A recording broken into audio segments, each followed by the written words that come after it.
Mr. Transformers 96 here with another video review. This time we're reviewing the Transformers Dreamfactory Steel Claw, or better known Bonecrusher, of course. This is a third-party figure, so obviously it kind of changes name for the release, but this is, of course, a figure of Bonecrusher.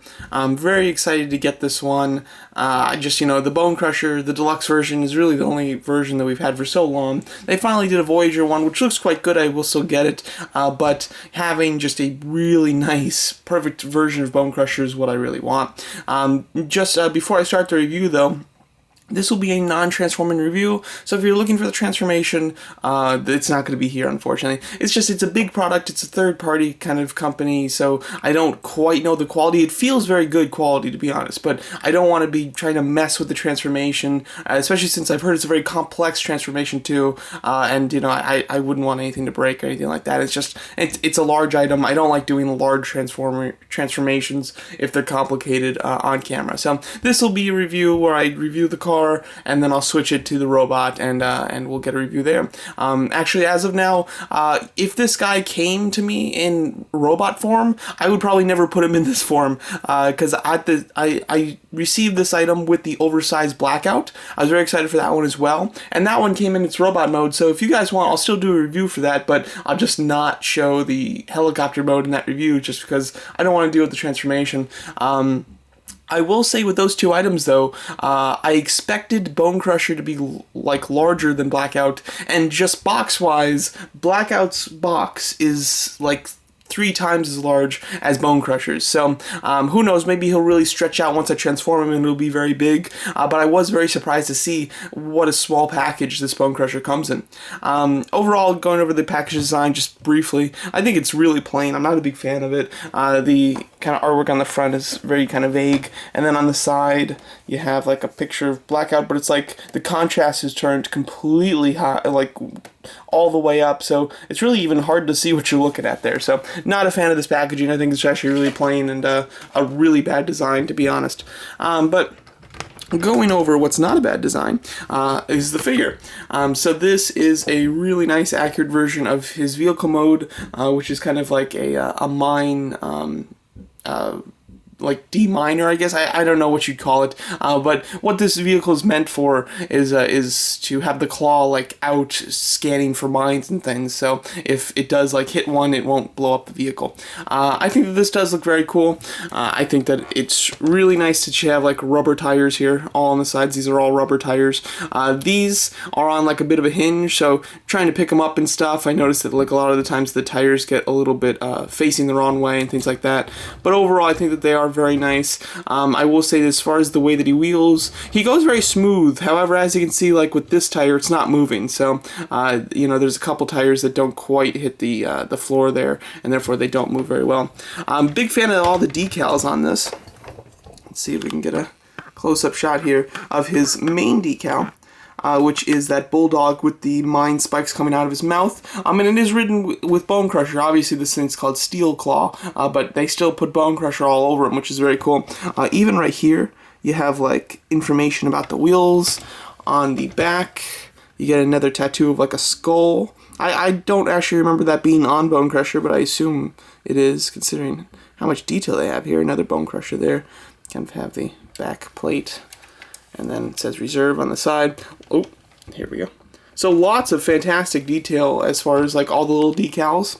Really nicely done. Nice touches that I wouldn't have expected, but I'm very happy that they're on them.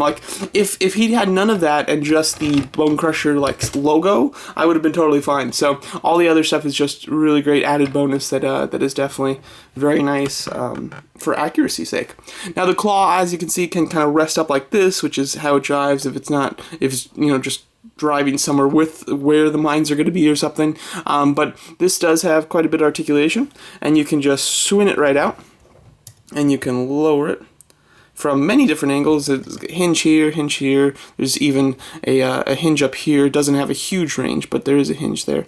So you can really extend his claw there and have him actually doing the mining thing. You can have him flipping up cars like he does in the movie and things like that. So that is quite nice. I do like the claw quite a bit. And overall looks quite nice. I'll get more into it once we get into the robot mode, but there's two versions of the end of the claw.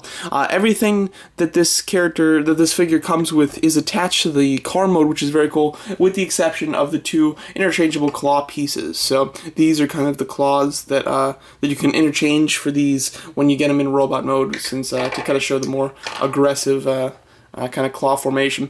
But there are a few things that can pop off, that you pop off before transformation, so I'll show you a few of them. You just have these two pieces right here. These are his guns. Never actually uses them in the first Transformers, but he uses them in Revenge of the Fallen. So those just pop right off. They fit right there. This little exhaust pipe can just pop right off. And then the other accessory that it comes with, which is stored on him, is the gun. I actually haven't removed this. I assume that it just plugs in. Yeah, it just plugs in right there. So very cool. So yeah, so you can store all of his weapons on him, and for the other than the exception of the gun, all the other things like actually create parts of him, which I think is very cool. So you know, it's one thing just to be able to store his weapons, but it's another thing to store the weapons in a way that they become useful on the vehicle mode. So I think that's actually quite neat. But without further ado, let's get him into his robot mode. So here's Bonecrusher transformed into his robot mode. As far as the transformation goes, it is quite difficult. There's just a lot of paneling and a lot of things in the way, and it's not super fun. I can only imagine how it is doing it just based on instructions. I always do my transformations based on videos, so that makes it a whole lot easier, but it still is a bit finicky. Everything works really well though. However, I will say that I have issues. Well, first of all, the review that I watched while transforming it, the person mentioned that they had a lot of issues with this piece staying together, these pieces like actually tabbing in together. My copy, totally fine. I have no issues with that, so that's good. I found it extremely hard to tab in the backpack piece to the very back where that clip goes. It just was not going in, and it's in such an awkward place that I can't physically get my hands in there to like push it in myself. So I kind of just have to try to align everything and just push the entire backpack, and I finally was able to get that piece to click in. Now in the video they also said that this piece up here, that little tab there, is just supposed to tab into this piece down here, and it just doesn't go in. Like you can get it lined up and everything, but it has like no friction, nothing holding it in, so that just doesn't stay in.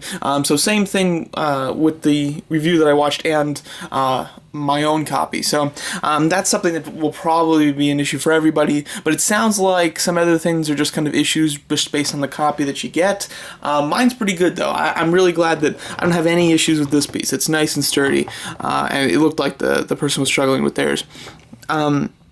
So now, as far as the actual Transformer goes in robot mode, I think it looks great. I really do think that it does look like a great representation of Bonecrusher. It looks very official as well. The type of plastic that's used is quite sturdy. I will say that a lot of the hinges, though, are just incredibly stiff. They're just hard to pull, and first of all, I do like that because it means that they're nice and sturdy. But I'm also a little worried because it means that you have to kind of pull so hard on them sometimes to get them to move that you can almost worry about them breaking or things like that. So that is a concern. However, that's not happened for me or anything, but it is something I do kind of worry about. But as a whole, he feels very sturdy.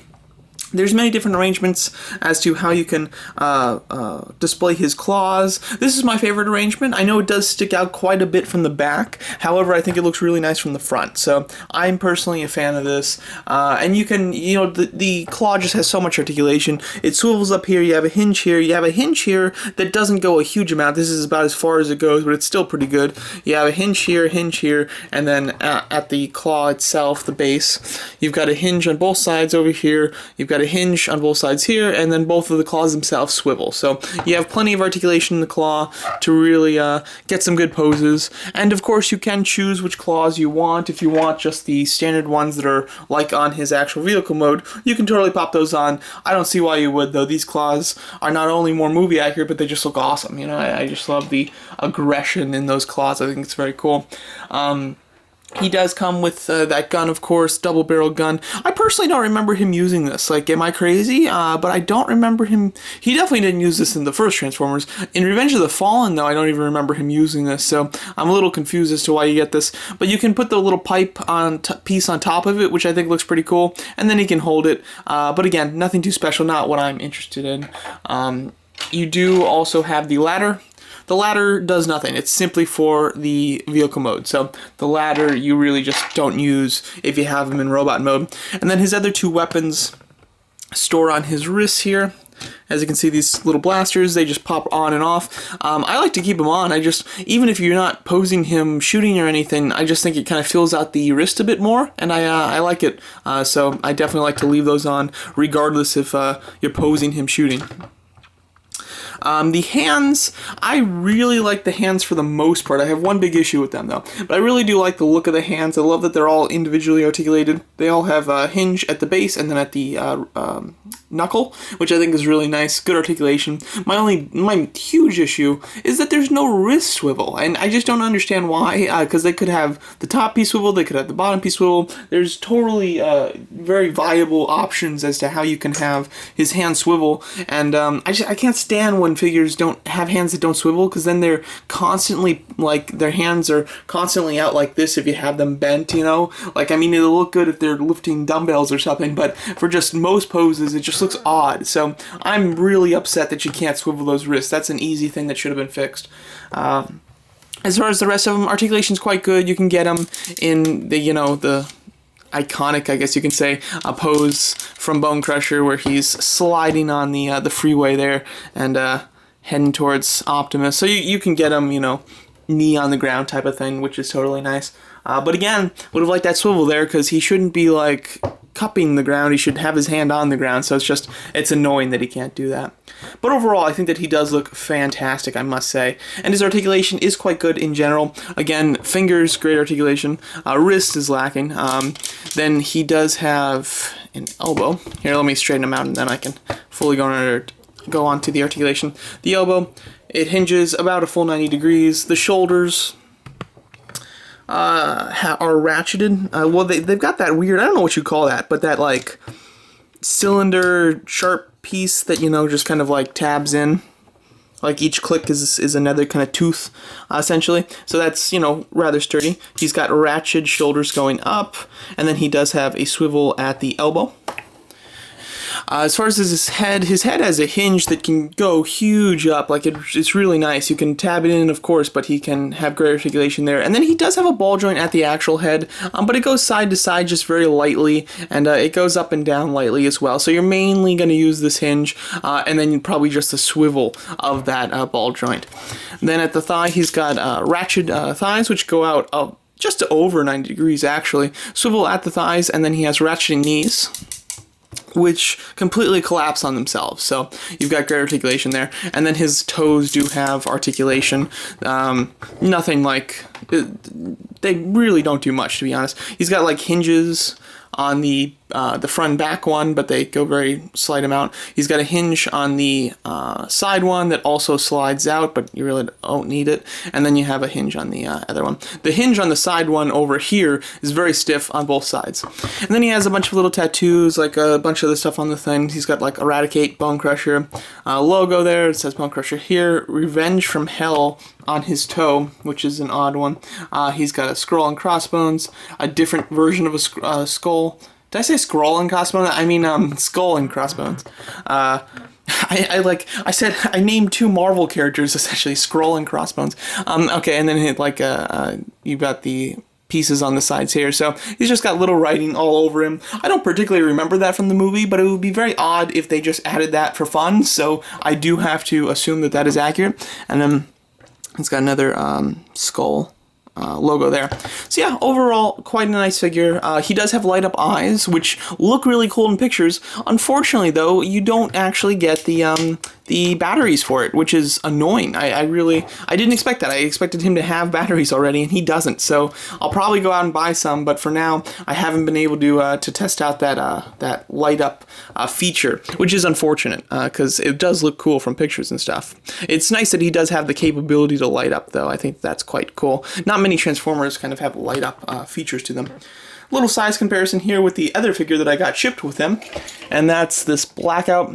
Is it Wayne Jen? Let's see. I can't find the logo, but I can't remember the company specifically that made that Blackout. But it's basically an upscaled, tweaked version of the Blackout from the Studio series. So the two of them together. Now, in some photos, it can look like Bonecrusher is bigger than Blackout, but it's not the case. Blackout is actually a bit bigger than Bonecrusher, although Bonecrusher is still quite large. So, I like the scale between these two. I like having Blackout a little bit bigger. I know that in Revenge of the Fallen he's much bigger, but in the original Transformers movie, which is where I really like Blackout, he's big, but he's not as big as he is in Revenge of the Fallen. So I do like his scale here, and yeah, let's give you a look at all the movie 1 Decepticons that I have that kind of scale well together. Alright, and here's a nice little shot of them all together. I think I'll probably do a separate kind of short video, just kind of talking about them, really comparing them to each other. But as you can see, I think this looks really nice. I don't think that they're completely perfectly in scale, but I think that they're darn close. Probably the closest that you can get from any scale that makes them. And this is a really nice scale to have them in too. It's very large. So overall, I think that these all look really cool together. I think the piece de resistance is going to be when the masterpiece Megatron from the movie 1 comes out, which was just announced just recently. So I think that will probably scale in nicely with these as well, and kind of be the final touch to this collection. So I'm very happy to have them all as a set. I think that they do look very cool. As far as Bonecrusher on his own, would I recommend it? I would recommend it for a few reasons. If you're a massive Bonecrusher fan, like Bonecrusher is your favorite Transformer, practically, it's totally worth it. If you have these other figures that they all scale really nice together, and you want a complete movie 1 Decepticon set, then it's totally worth it. If you're just, you know, if Bonecrusher's just nice and you don't need him in this scale for any particular reason, it's not 100% necessary, to be honest, because it is pricey. It's $120, which is pricey. Like, now for what you get, it's not I wouldn't even call it overpriced. I think it's a little pricey at 120, but it's not overpriced because it's not like the Blackout one that's upscaled with extra things. It's a totally unique sculpt that the third-party company made themselves, and it fully is transformable, which I think is very impressive. So it's no it's definitely a lot of work was put into it, so I don't think that it's overpriced necessarily. You know, it's half a hot toy, and you do get quite a nice quality with what you get there, and it's very large as well, and it feels good. So overall, I like it quite a bit. It was worth it for me because I'm a huge Bonecrusher fan. Personally, I'm a huge fan of the movie 1 Decepticons. They've always been my favorites, and I kind of always alternate in my mind who's my favorite Decepticon. I think Blackout is definitely my favorite Decepticon, but it's at some point it's been Brawl, at some point it's been Bonecrusher, at some point it's been Starscream, so it's never been Barricade, though, I have to say. But nonetheless, I really just love these movie 1 Transformers, specifically Decepticons, so it's perfect for me, personally. But it's not perfect for everybody, and you really have to be a big Bonecrusher fan, I would say, to warrant that purchase. But it is very nice in a set, and as you can see, these look just really great together. So stay tuned for a video while I'll kind of go a little bit more in depth with all these and how they compare to each other. But yeah, for now, there's my review of the Dreamfactory Bonecrusher figure. Let me know what you guys think of it, and thanks so much for watching.